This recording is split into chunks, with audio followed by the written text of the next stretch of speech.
What does strength mean to a ninja? What does Naruto mean to Bandai anymore?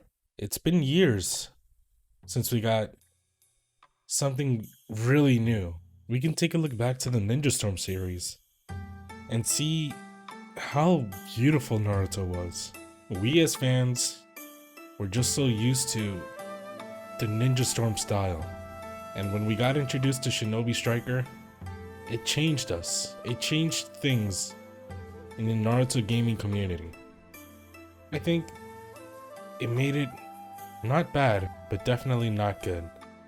And that was shown between the sales and just the backlash of the game. The game has many different gripes and many different issues within it.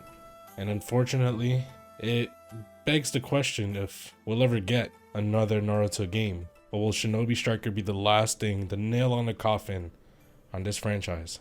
Now, back when I was younger, I used to play a lot of the Ninja Storm games. Ultimately, up to Ninja Storm 4. Ninja Storm 2, 3, and 4, for me, were peak Naruto games.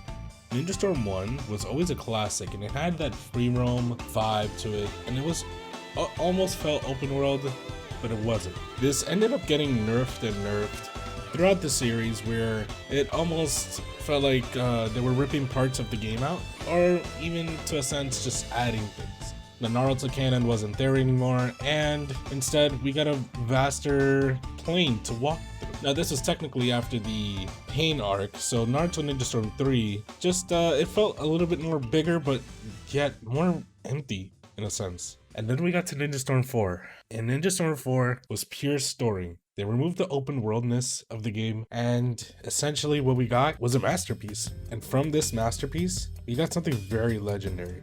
Ninja Storm 4 was peak Naruto. We had impeccable story, we had impeccable multiplayer. Yeah, there was little bits of bugs where people would just cheat the game, but other than that, it was just a really good multiplayer, and it was a really good game overall. And I think that's what the community is missing. That nice multiplayer, that good story. Yes, of course, Naruto ended on Ninja Storm 4, and unfortunately, for better or worse, if you agree or not, we got Boruto. And while I don't really dislike Boruto, I really don't very like Boruto compared to its predecessor. But nonetheless, we got Shinobi Striker.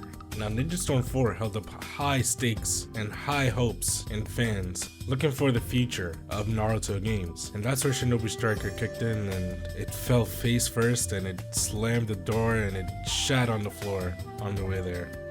And unfortunately, that's the presence that it felt it left on everyone playing the game. In the beginning stages of Naruto Shinobi Strikers, it wasn't very enjoyable. In the beta, they had about a few game modes and a few maps, and it seems like they never updated. It seems that they never cared. It seems like they never decided to keep moving the game forward, and ultimately it just felt like we as anime fans and Naruto fans just got left in the dust. Bandai Namco said no more, and ultimately we got no more. 2 years later, we're still waiting on a game that may resemble or even just hold up the same way that Ninja Storm 4 did, the way it held in our hearts, and the way it left an impact on many of us. This isn't really a review video, just more like a transformative video, looking at all the things that the game lacks and more or less exceeds in. The beginning of the game, when you launch it and you get in, you're hit with a lot of announcements and a lot of just garbage on the screen. You get hit with patch notes, which are very essential, but then you get hit with a ton of events resembling mobile game tactics. It almost looks like this game was made for a mobile game, and that's kind of the impression I still have with many hours in the game. When you look around, you get hit with the hub, and the hub is honestly very, very lackluster. You're in Konoha, you're in the Leaf Village, and it just feels like you're in a small portion of what the city could have been, what it could have resembled. It could have easily looked like Ninja Storm 3, but it didn't. It wasn't as big. It was even worse. It was so small, yet still so empty. You look up and there's a Hokage mansion, and you look to your right, to your left, you see a couple shops, and that's it. When you look behind you, you get hit with the landscape of what you could go to, and it's almost like a tease. It's almost like Bandai Namco laughing at you, saying, "Ha,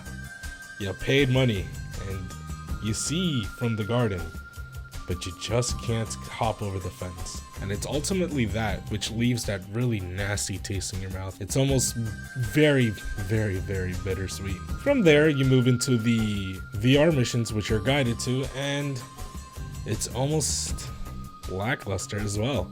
It's very weird. It tries to resemble the campaigns and just regular stories that you would have played in Ninja Storms 1 to 3 with a twist. It's like virtual reality, augmented reality. Almost like you're there and your character was in those moments, but you're really not. You're playing a fake campaign, a fake story. And that's what it is, just a fake story. And it's not like anything there is interesting. It ranks from D missions to S missions. You can play with friends, without friends, and it almost resembles the parallel quests that were in Dragon Ball Xenoverse 2. But it's a bit better. It's actually much better. When you play with friends, it's very entertaining. It's just that the enemies aren't that memorable. You fight up against basically a bunch of fodder, which are none the memorable. You don't really care for them, and you just basically feel like you're wasting your time. The reward system in there is okay, and it's much better than the parallel quests that were in Xenoverse 2, but it's just so boring. It's not fun at all. The story in the parallel quests in Xenoverse 2 were just a bit more entertaining, but here it's just fake. It feels fake. It doesn't feel like your characters really matter. It feels like you could have put any person in there and it wouldn't have mattered. And that's the problem. It feels like your character doesn't matter in a game based on character creation. In a game based on your ninja, your ideal character in the Naruto universe. On the upside, aside from the VR missions, you get trainers. With these trainers, you are able to get items from them exclusively, such as Madara's hair, Madara's fan, his moves, and anybody else that you deem to use during this time. Now, the only issue behind that is the paywall. Most of the really good characters that you want to use, like Hokage Naruto or Sasuke adult version, are all hidden away in paywalls, and it's just sucks. It really does. All the good characters are hidden behind paywalls, and it's just really unfortunate because it kind of detracts from the game. And if you play the game without the season pass, it almost feels like you're nerfed in a sense, because everybody has better ninjutsu than you, and you just feel like you can't create your ideal character because you're just hidden behind paywall, which again lead back to the mobile game tactics that this game has. Now, when you get to the multiplayer, it actually isn't that bad.